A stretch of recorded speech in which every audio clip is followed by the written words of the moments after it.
الحمد لله رب العالمين والعاقبة للمتقين والصلاة والسلام على سيد الأنبياء والمرسلين وعلى آله وصحبه أجمعين أما بعد فأعوذ بالله من الشيطان الرجيم بسم الله الرحمن الرحيم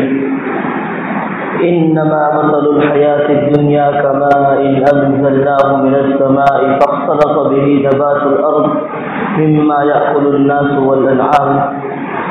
الآية صدق الله العظيم.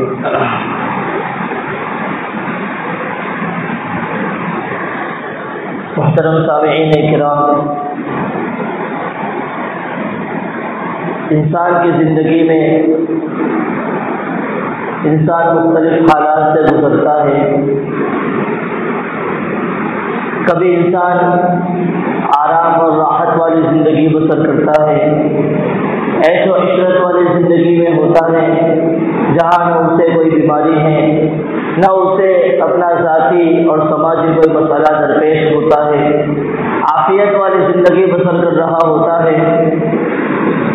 اس حالت میں انسان عامتاً اللہ تبارک و تعالیٰ کی ذات کو بھلا کر غفلت کے ساتھ زندگی بسر کرتا ہے. اس کا دھیان اللہ رب العزت کی جانب بہت کم ہوتا ہے اور وہ اپنے ہی رویے کے مطابق زندگی بسر کرتا ہے. اور کبھی اس کے بالمقابل ایسا ہوتا ہے کہ انسان اپنی زندگی میں بڑے مشکل حالات سے گزرتا ہے، بڑی بیماریوں سے، ذاتی اور سماجی بہت سارے مسائل اس کو آ کر گھیر لیتے ہیں. اس وقت انسان بڑے پریشانی کی حالت میں ہوتا ہے اور جب اسباب کی دنیا میں رہتے ہوئے سبب کا کوئی سہارا باقی نہیں رہتا اور وہ اسباب کی دنیا میں رہتے ہوئے ہر سبب سے نا امید ہو جاتا ہے، تب اس کی حالت یہ ہوتی ہے کہ اللہ تبارک و تعالیٰ کے ساتھ لمبی لمبی دعاؤں کے ساتھ مشغول ہوتا ہے. اللہ تبارک و تعالیٰ کے ساتھ اس کے تعلق کا معیار بڑھ جاتا ہے، اللہ تبارک و تعالیٰ کے ساتھ اخلاص والی کیفیت بڑھ جاتی ہے. یہ دو مختلف حالتیں ہیں. قرآن کریم نے ایک جگہ پر انہی دو مختلف حالات کو بیان فرمایا اور اس کو ایک مثال سے بہت اچھی طرح سمجھایا. قرآن کریم میں اللہ تبارک و تعالیٰ فرماتے ہیں کہ کبھی ایسا ہوتا ہے، مشرکین مکہ سے خطاب ہے کہ کبھی ایسا ہوتا ہے کہ تم دریا کے سفر کے لیے کشتی میں نکلتے ہو، کشتی تمہاری برابر چل رہی ہوتی ہے، ہوا بھی موافق ہوتی ہے، موسم بھی موافق ہوتا ہے اور تم اپنے منزل کی طرف برابر چل رہے ہوتے ہو.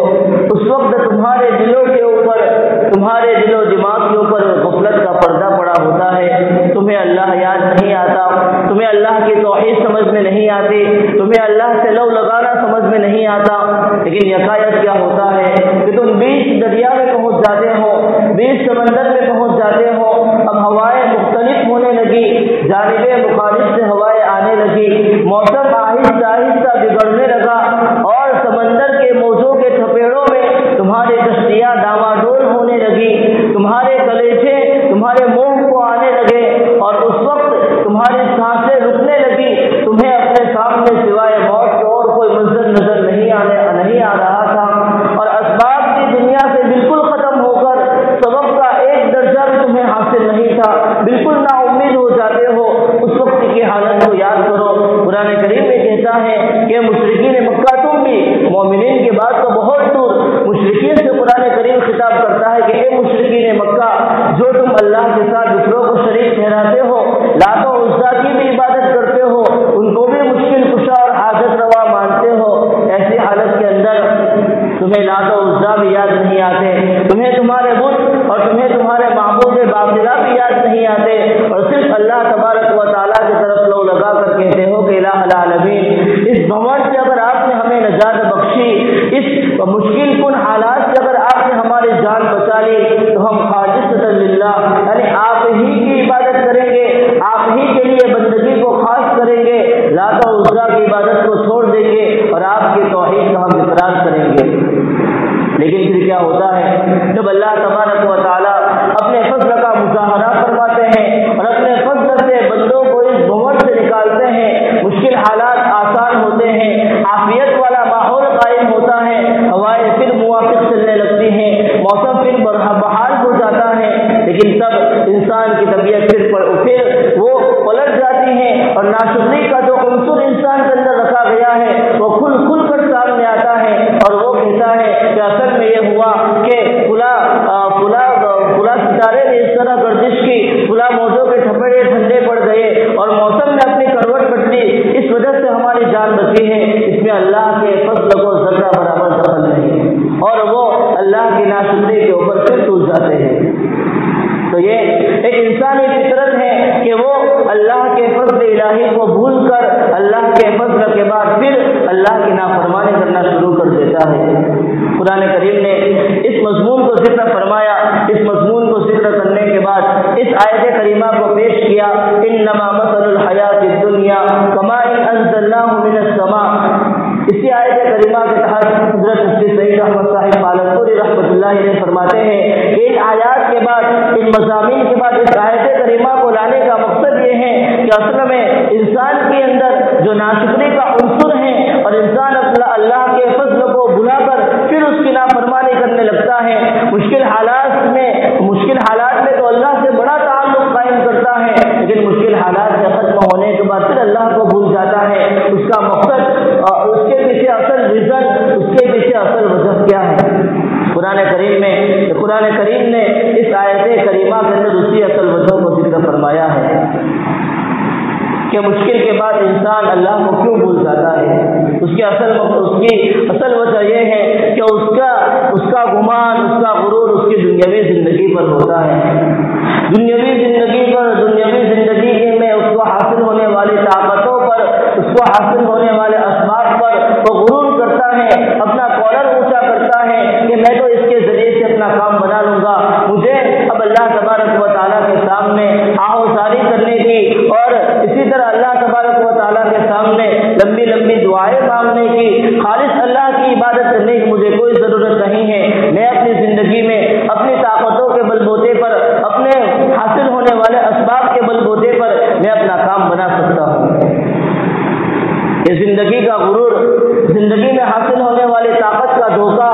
زندگی میں ملنے والے اسباب پر تو آنکھ بند کر کے اطمینان کر لینا، اسی پر پورا بھروسہ اور اعتماد کر لینا، یہی وہ چیز ہے جو انسان کو اللہ کی ذات سے غافل کرتی ہے۔ قرآن کریم نے اسی انسانی زندگی کا نقشہ کھینچا۔ قرآن کریم نے کہا انما مثل الحیات الدنیا، جس دنیاوی زندگی پر، جس کے اسباب پر، جس کی طاقتوں پر تم غرور کرتے ہو، جس کے علم پر تم ناز کرتے ہو اور جس کے نالج کی وجہ سے تم اللہ کے ساتھ بغاوت کے لیے کھڑے ہو جاتے ہو، اس دنیاوی زندگی کی کیا مثال ہے، اس دنیاوی زندگی کی کیا حیثیت ہے؟ اللہ تعالیٰ فرماتے ہیں دیکھو جیسے ہم آسمان سے بارش کو برساتے ہیں اور بارش کو برسانے کے بعد زمین کے اندر یہ پیداوار کھڑی ہوتی ہیں۔ پیداوار بھی دو قسم کی ہوتی ہیں، کبھی بارش ہونے کے بعد کچھ پیداوار ایسی ہوتی ہیں جو انسانوں کے کام میں آتی ہیں اور کچھ پیداوار ایسی ہوتی ہیں جو جانوروں کے کام میں آتی ہے۔ بارش ہوئی، زمین سے پیداوار نکلی، کچھ پیداوار انسانوں کے لیے، کچھ پیداوار جانوروں کے لیے ہوتی ہیں، لیکن پھر کیا ہوتا ہے، باغ لہلہاتا ہوا کھڑا ہو جاتا ہے،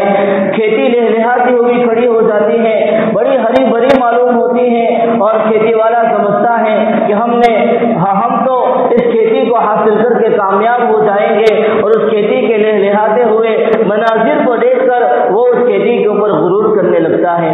باغ کو پھل آور دیکھ کر باغ والا سمجھتا ہے کہ ہمارا کام بن گیا، اسی کے نشے کے اندر وہ چور ہوتا ہے کہ اچانک اللہ تبارک و تعالیٰ کا فیصلہ اس باغ تک، اس کھیتی تک آ پہنچتا ہے، اس طور پر کہ کبھی تو اس میں خشک سالی آ جاتی ہے، کبھی قحط پڑ جاتا ہے، کبھی آگ کا کوئی بگولا آ کر اس کو ختم کر دیتا ہے، کبھی کیڑوں کی شکل میں اللہ کا عذاب آ پہنچتا ہے، اور ساری کی ساری کھیتیاں، ساری کے سارے پھل فروٹ، سارے کے سارے باغات تباہ و برباد ہو جاتے ہیں۔ اللہ تبارک و تعالیٰ نے فرمایا کہ دنیاوی زندگی کی مثال بھی بس ایسے بارش اور کھیتی کے مانند ہے۔ تو کس طریقے سے کہ انسان اپنے ماں کے پیٹ میں ہوتا ہے اور اس کے بعد آسمان سے بارش اترتی ہے اور برستی ہے،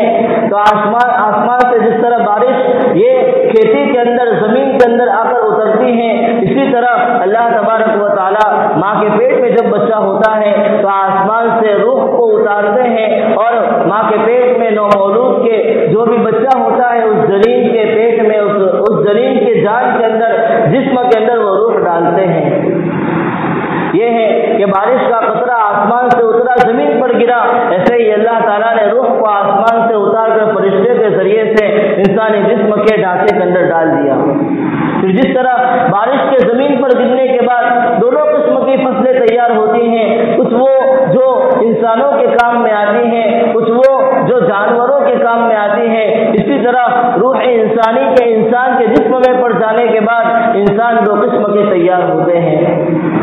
کچھ انسان وہ ہوتے ہیں جو جنت والے اعمال کرتے ہیں، نیکی والے اعمال کرتے ہیں اور اللہ کے انعام، اللہ کی رضامندی کے مستحق ہوتے ہیں، اور کچھ انسان وہ ہوتے ہیں جو جہنم والے اعمال کرتے ہیں اور برائی کرتے ہیں اور اسی طرح اللہ کے عذاب اور اللہ کے غصے کے مستحق بن جاتے ہیں۔ یہ دو قسم کی پیداوار ہوئی، اس سے ایک قدم آگے بڑھے،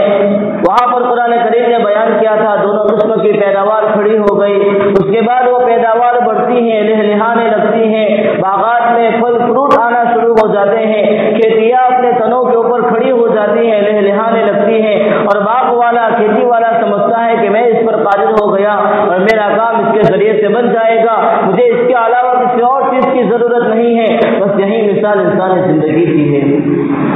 کہ انسان جب ماں کے پیٹ سے باہر نکلتا ہے، نیکی اور بدی والے اعمال کرتا ہے، اس کا جسم پروان چڑھتا ہے، وہ جوانی کے عالم میں آتا ہے، وہ ڈیڑھ پن کے عالم میں آتا ہے، اس کی طاقتیں اپنے عروج پر ہوتی ہیں، اس کی صلاحیتیں اپنے عروج پر ہوتی ہیں، دنیاوی اسباب اس کو پورے سے پورے مہیا ہوتے ہیں، تو اس وقت وہ یہ سمجھتا ہے کہ میں اپنے اسی جسم کے سمیت، اپنے اسی اسباب کے سمیت، اپنے اسی طاقتوں اور صلاحیتوں کے سمیت، اپنے اسی علم اور نالج کے سمیت میں دنیا میں کافی اور شافی ہوں، مجھے کسی اور ذات کی ضرورت نہیں ہے۔ اسی پر اپنا پورا بھروسہ لگائے بیٹھتا ہے اور پھر اسی کے مطابق زندگی گزار کر اللہ کے ساتھ غفلت والا معاملہ برتتا ہے۔ لیکن پھر جس طرح کھیتی لہلہانے کے بعد، باغ پھل آور ہونے کے بعد اللہ کا حکم کسی شکل میں آتا ہے، کبھی کیڑوں کی شکل میں، کبھی عذاب کی شکل میں، کبھی پانی کا سیلاب آ جاتا ہے، کبھی خشک سالی اسے آ کر گھیر لیتی ہے، کبھی دام گر جاتے ہیں کہ وہ آنے کے بعد بھی پھل فروٹ کسی کام میں ہی نہیں آئے۔ ایسے ہی اللہ تبارک و تعالیٰ کا عذاب جس طرح باغ اور کھیتی پر آنے کے بعد وہ ہلاک و برباد ہو جاتے ہیں، اسی طرح انسانی زندگی بھی اچانک سے اللہ کے حکم یعنی موت کا نشانہ بن جاتے ہیں، اور اچانک سے ساری قوتیں، ساری طاقتیں، ساری صلاحیتیں، سارے اسباب دھرے کے دھرے رہ جاتے ہیں اور انسان ان تمام کو چھوڑ کے آگے چل دیتا ہے۔ تو انسان کا بھروسہ قرآن کریم یہی بات سمجھا رہا ہے کہ جس بیس پر، جس ریزن کی وجہ سے انسان اللہ کی نافرمانی کرتا ہے، وہ اپنے دنیا میں حاصل ہونے والی طاقت اور غرور ہیں، دنیا میں حاصل ہونے والا عہدہ اور کرسیاں ہیں، دنیا میں حاصل ہونے والے اسباب اور وسائل ہیں، یہ وسائل، یہ اسباب، یہ طاقتیں، یہ صلاحیتیں، قرآن کریم کہتا ہے کہ ان کی کوئی حیثیت نہیں۔ جب اللہ کا حکم اچانک میں آ کر اس سے لگ جاتا ہے تو پھر یہ ساری کی ساری قوتیں، وسائل بھیس ہو جاتے ہیں اور اس کا کوئی نام و نشان باقی نہیں رہتا، اور انسان ان سے بالکل نا امید ہو کر آگے سفر آخرت کی طرف چل دیتا ہے۔ اس لیے بہت زیادہ ضروری ہے کہ ہم اللہ تبارک و تعالیٰ کی غفلت سے باز آئیں، اپنے دلوں سے غفلت کے پردے کو ہٹاویں۔ جیسے کہ کسی شاعر نے کہا تھا کہ بے سود جلائے پھرتا ہے سینے میں چراغ امیدوں کے، بے سود جلائے پھرتا ہے سینے میں چراغ امیدوں کے، اس پر بھی کبھی غور کیا ہر سانس ہوا کا جھونکا ہے، کہ اپنے سینے کے اندر گویا چراغ کے امیدوں کے چراغ جلاتا ہے کہ میں آگے 10 سال میں یہ کروں گا، 15 سال کے بعد یہ کروں گا، میرا پورا کام بن جائے گا، پورا پراپرٹی میری ہو جائے گی، اس طرح اپنی زندگی زندگی کو سیٹل کر لوں گا۔ چراغوں امیدوں کے چراغ اپنے سینے میں جلائے ہوئے اپنی زندگی کو بسر کرتا ہے، اللہ کے ساتھ غفلت کو برتتا ہے، لیکن پھر کہا شاعر نے کہا ہر سانس ہوا کا، اس پر بھی کبھی غور کیا، ہر سانس ہوا کا جھونکا ہے۔ اس طرح چراغ کو ہوا میں رکھا جائے تو ہوا کے جھونکے ایک نہیں تو دوسری مرتبہ میں، دوسرا نہیں تو تیسرا آ کر اس کو بالکل بجھا دے گا۔ اسی طرح امیدوں کے جو چراغ انسان اپنے سینے میں جلاتا ہے،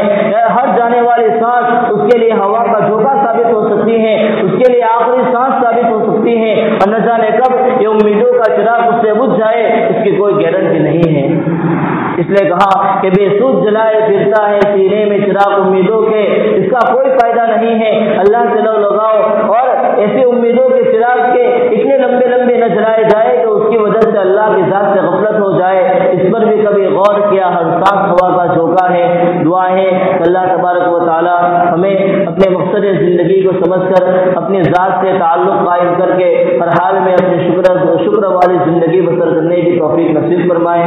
فضل الہی کے بعد ناشکری میں مبتلا ہونے سے ہم تمام کی پوری حفاظت فرمائے، آمین یا رب العالمین۔ وآخر دعوانا الحمد للہ رب العالمین۔